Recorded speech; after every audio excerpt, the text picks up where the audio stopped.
आश्विन कृष्ण प्रतिपदा से लेकर अमावस्या 15 दिन पितृपक्ष पितृघ पिता के नाम से विख्यात है। इन 15 दिनों में लोग अपने पितरों पूर्वजों को जल देते हैं तथा उनकी मृत्युतिथि पर पार्वण श्राद्ध करते हैं। पिता माता आदि पारिवारिक मनुष्यों की मृत्यु के उनकी तृप्ति के लिए श्रद्धापूर्वक किए जाने वाले कर्म को पितृ श्राद्ध कहते हैं। श्रद्धया इदम, जो श्रद्धा से किया जाए वह श्राद्ध है।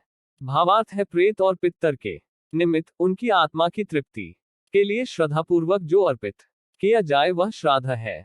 हिंदू धर्म में माता पिता की सेवा को सबसे बड़ी पूजा माना गया है। इसलिए हिंदू धर्म शास्त्रों में पितरों का उद्धार करने के लिए पुत्र की अनिवार्यता मानी गई है।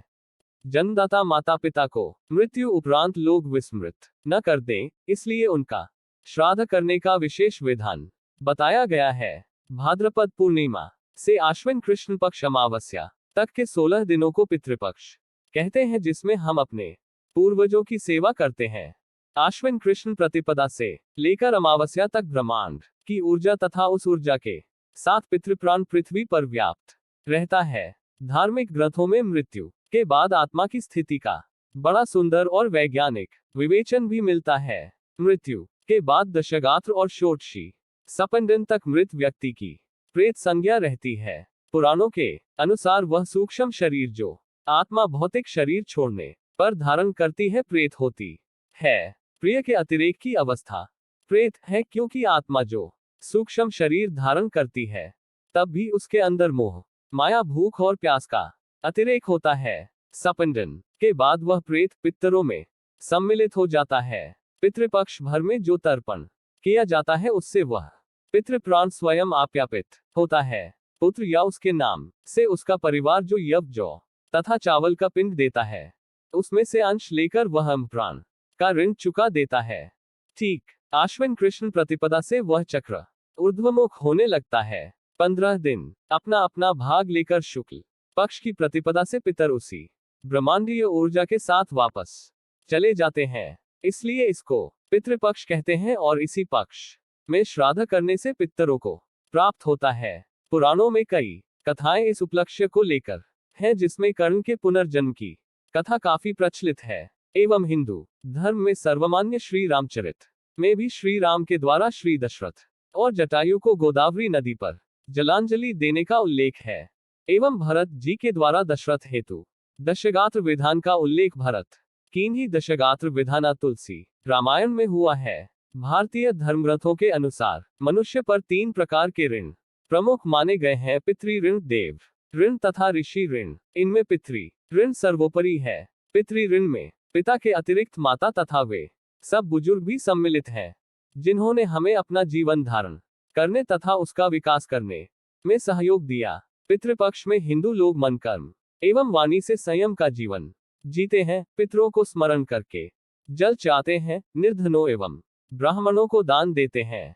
पितृ पक्ष में प्रत्येक परिवार में मृत माता पिता का श्राद्ध किया जाता है, परंतु गया श्राद्ध का विशेष महत्व है। वैसे तो इसका भी शास्त्रीय समय निश्चित है, परंतु गया सर्वकालेषु पिंडम दधाविपक्षण कहकर सदैव पिंड दान करने की अनुमति दे दी गई है। एकैकस्य तिलैर्मिश्रान् स्त्रीन् यावज्जी वकृत पापन तत्क्षणादेव नश्यति। अर्थात जो अपने पितरों को तिल मिश्रित जल की 3-3 अंजलियां प्रदान करते हैं, उनके जन्म से तर्पण के दिन तक के पापों का नाश हो जाता है। हमारे हिंदू धर्म दर्शन के अनुसार जिस प्रकार जिसका जन्म हुआ है उसकी मृत्यु भी निश्चित है, उसी प्रकार जिसकी मृत्यु हुई है उसका जन्म भी निश्चित है। ऐसे कुछ विरले ही होते हैं जिन्हें मोक्ष प्राप्ति हो जाती है। पितृपक्ष में 3 पीढ़ियों तक के पिता पक्ष के तथा 3 पीढ़ियों तक के माता पक्ष के पूर्वजों के लिए तर्पण किया जाता है। इन्हीं को पितर कहते हैं। दिव्य पितृ तर्पण, देव तर्पण, ऋषि तर्पण और दिव्य मनुष्य तर्पण के पश्चात ही स्वपितृ तर्पण किया जाता है। भाद्रपद पूर्णिमा से आश्विन कृष्ण पक्ष अमावस्या तक के 16 दिनों को पितृपक्ष कहते हैं। जिस तिथि को माता पिता का देहांत होता है उसी तिथि को पितृपक्ष में उनका श्राद्ध किया जाता है। शास्त्रों के अनुसार पितृपक्ष में अपने पितरों के निमित्त जो अपनी शक्ति सामर्थ्य के अनुरूप शास्त्र विधि से श्रद्धापूर्वक श्राद्ध करता है, उसके सकल मनोरथ सिद्ध होते हैं और घर, परिवार, व्यवसाय तथा आजीविका में हमेशा उन्नति होती है। पितृदोष के अनेक कारण होते हैं। परिवार में किसी की अकाल मृत्यु होने से, अपने माता पिता आदि सम्मानीय जनों का अपमान करने से, मरने के बाद माता पिता का उचित ढंग से क्रियाकर्म और श्राद्ध नहीं करने से, उनके निमित्त वार्षिक श्राद्ध आदि न करने से पितरों को दोष लगता है। इसके फलस्वरूप परिवार में अशांति, वंश वृद्धि में रुकावट, आकस्मिक बीमारी, संकट, धन में बरकत न होना, सारी सुख सुविधाएं होते भी मन असंतुष्ट रहना आदि पितृदोष हो सकते हैं। यदि परिवार के किसी सदस्य की अकाल मृत्यु हुई हो तो पितृ दोष के निवारण के लिए शास्त्रीय विधि के अनुसार उसकी आत्मा शांति के लिए किसी पवित्र तीर्थ स्थान पर श्राद्ध करवाएं। अपने माता पिता तथा अन्य ज्येष्ठ जनों का अपमान न करें।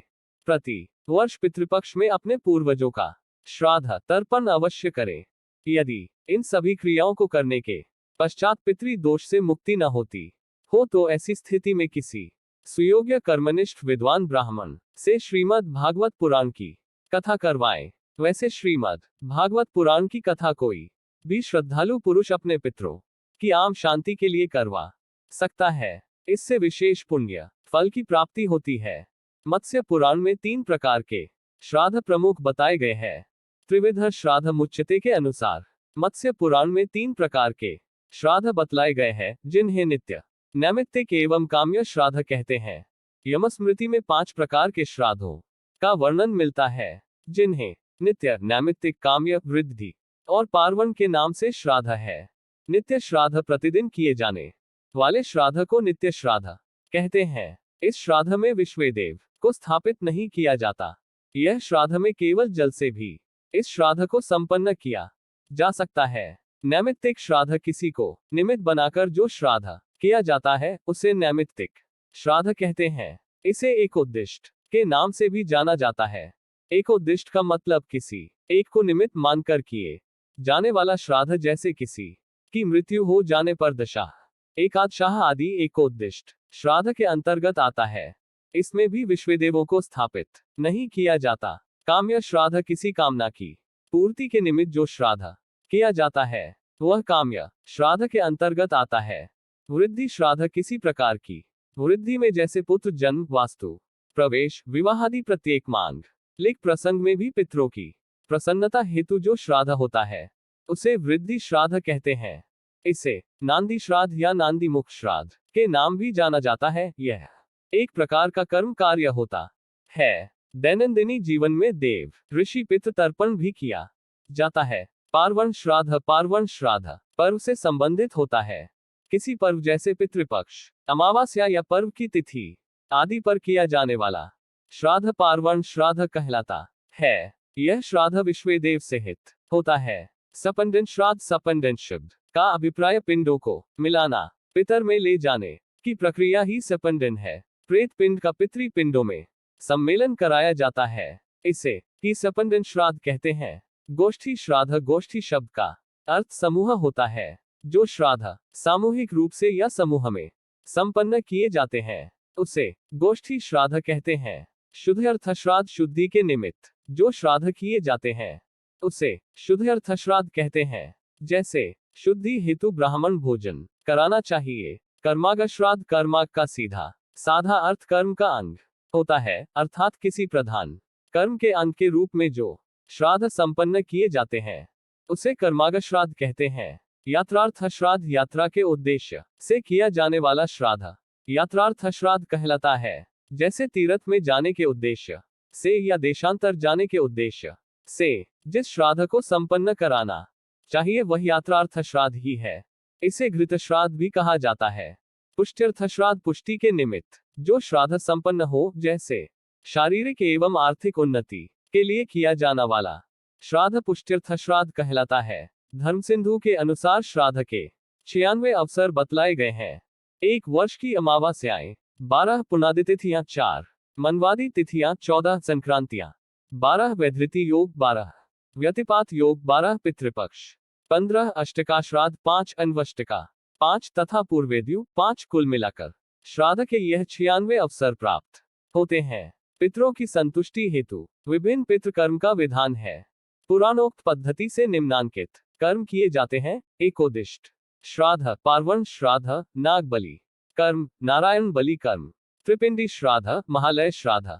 पक्ष में श्राद्ध कर्म उपरोक्त कर्मों हेतु विभिन्न संप्रदायों में विभिन्न प्रचलित परिपाटियां चली आ रही हैं। अपनी कुल परंपरा के अनुसार पितरों की तृप्ति हेतु श्राद्ध कर्म अवश्य करना चाहिए। कैसे करें श्राद्ध कर्म? महालय श्राद्ध पक्ष में पितरों के निमित्त घर में क्या कर्म करना चाहिए? मान्य स्थान गया। जब बात आती है श्राद्ध कर्म की तो बिहार स्थित गया का नाम बड़ी प्रमुखता व आदर से लिया जाता है। गया समूचे भारत वर्ष में ही नहीं संपूर्ण विश्व में 2 स्थान श्राद्ध तर्पण हेतु बहुत प्रसिद्ध है। वह 2 स्थान है बोध गया और विष्णुपद मंदिर। विष्णुपद मंदिर वह स्थान जहां माना जाता है कि स्वयं भगवान विष्णु के चरण उपस्थित है, जिसकी पूजा करने के लिए लोग देश के कोने कोने से आते हैं। गया में जो दूसरा सबसे प्रमुख स्थान है जिसके लिए लोग दूर दूर से आते हैं, वह स्थान एक नदी है, उसका नाम फाल्गु नदी है। ऐसा माना जाता है कि मर्यादा पुरुषोत्तम भगवान राम ने स्वयं इस स्थान पर अपने पिता राजा दशरथ का पिंड दान किया था। तब से यह माना जाने लगा कि इस स्थान पर आकर कोई भी व्यक्ति अपने पितरों के निमित्त पिंड दान करेगा तो उसके पितरी उससे तृप्त रहेंगे और वह व्यक्ति अपने पितृन से ओरिन हो जाएगा। इस स्थान का नाम गया इसलिए रखा गया क्योंकि भगवान विष्णु ने यहीं के धरती पर असुर गयासुर का वध किया था। तब से इस स्थान का नाम भारत के प्रमुख तीर्थ स्थानों में आता है और बड़ी ही श्रद्धा और आदर से गया जी बोला जाता है। अच्छा लगा हो तो लाइक और सब्सक्राइब जरूर करें हमारे चैनल कहानी R1 को। राम मिलन। धन्यवाद।